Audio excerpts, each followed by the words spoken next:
On se ramène à des choses plus sérieuses, mais quand même tout aussi importantes.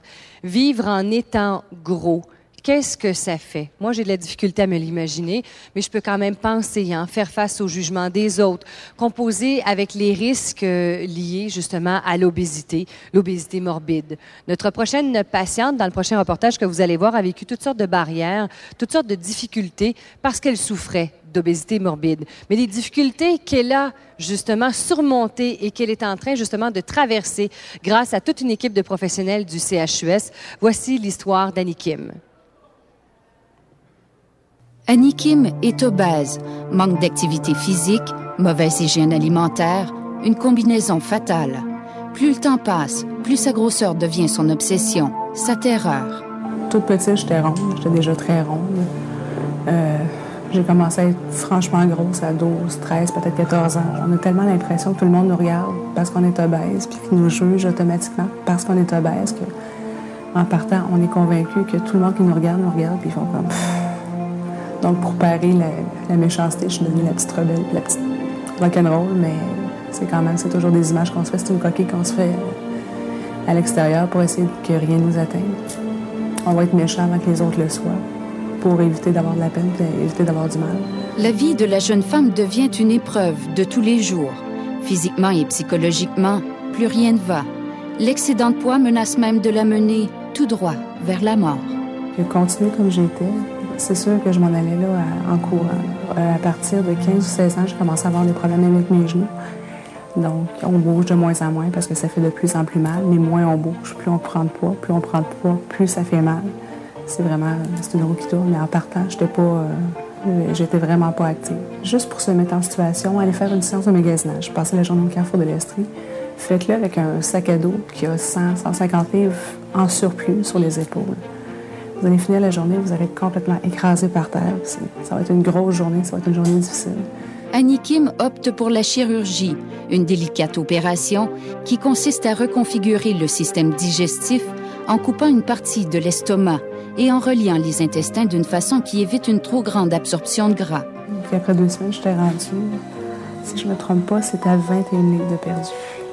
Une paire de pantalons. C'était mes pantalons préférés. Puis rendu 9 mois et demi environ plus tard, j'ai perdu 100 livres. Je suis à 173. Mon indice de masse corporelle était à 25. J'ai perdu 28% de gras. Donc, juste du positif. Il y a 1 an, on n'aurait pas fité les 3 comme ça dans le couloir. Autant avant qu'après l'opération, plusieurs femmes ont besoin d'en savoir plus, d'être aidées. Annie Kim et spécialistes apporteront le support nécessaire. Et c'est des opérations qui ne sont pas connues, c'est des opérations qui sont rares. Qui sont marginales. Oui, c'est marginal. Donc, je me dis, avoir cette chance-là d'avoir un groupe de soutien ici, en Estrie, bravo. À notre première rencontre. On n'est pas nombreuses, mais ça va bien. Oui. À 30 ans, Annie Kim respire le bonheur. Son opération lui a permis de se découvrir et de laisser les autres apprécier la femme qu'elle est. Je me vois plus de la même manière, puis je vois que les gens me perçoivent plus non plus de la même manière. On vit beaucoup à travers le regard des gens, puis pour moi, ça a changé énormément. C'est sûr que j'ai encore des imperfections, puis c'est sûr que j'ai encore du poids à perdre, puis j'ai la peau qui n'a pas tout le temps suivi non plus, la perte de poids, puis... sauf que je vis beaucoup mieux avec. C'est vraiment ma renaissance. Ma mère m'a donné le jour il y a 30 ans. Sauf que ma deuxième naissance réelle, c'est vraiment le 5 octobre. J'ai recommencé à vivre. Évidemment qu'elle mérite tous nos applaudissements. Annie Kim, t'es tellement belle. Regarde-toi ce soir. C'est vrai qu'elle est belle, hein? Oui. Mais que ça fait du bien de te voir sourire. Tu l'avais perdu un peu, ce sourire-là, je pense. Hein? Absolument. Je souriais plus, puis quand je souriais, c'était pas sincère. C'est un des plus beaux compliments que je me suis fait dire depuis l'opération.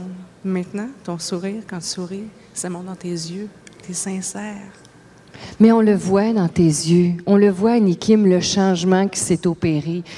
Dis donc, là, par curiosité, mais parce que tout le monde se pose la question certainement, là, Il y a l'avant-opération et il y a aujourd'hui. Tu es montée sur la balance ce matin, je crois. Hein? Oui, absolument. On veut savoir.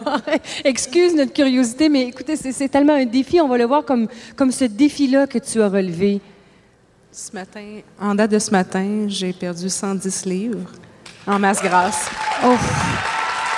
110 livres. Mais Marie-Jeanne Bouffard, qui est infirmière, vous l'avez supportée tout au long de ce processus-là. Et quand on parle de perte de poids, il faut voir ça avec la notion de poids santé. Poids hein? santé. Annie Kim est rendue à un poids santé là, depuis sa dernière visite. Hein, il y a environ 3 semaines. Un mois. Mais on ne passe pas à travers cette épreuve-là facilement, Marie-Jeanne. Il faut que ces gens-là, comme Annie Kim, soient décidés. Il faut qu'ils soient décidés, mais non seulement, quand on les voit en entrevue, la première fois, on leur fixe des objectifs au point de vue exercice, augmenter les exercices et perdre du poids aussi. On leur exige de perdre au moins 10 livres avant de passer à l'investigation. Et c'est encore exigeant, Annie Kim, pour toi. Tu dois pas lâcher, là. Qu'est-ce que tu dois faire au quotidien? Au quotidien, c'est de toujours se battre parce que l'obésité, c'est pas juste corporel, c'est psychologique. C'est une compensation dans tout. Là. On compense tous les sentiments par la bouffe. Donc, c'est la bedaine que j'ai été opérée, c'est pas la tête. Donc, je dois continuer à travailler là-dessus, c'est sûr et certain. Quand quelque chose qui va pas, faire autre chose que manger, finalement, qu'essayer de compenser. Il t'arrive parfois d'avoir des crises, là, d'avoir envie de choses, là? Absolument, des roches de cochonnerie. Comme tout le monde, finalement, une roche de biscuit. Oui.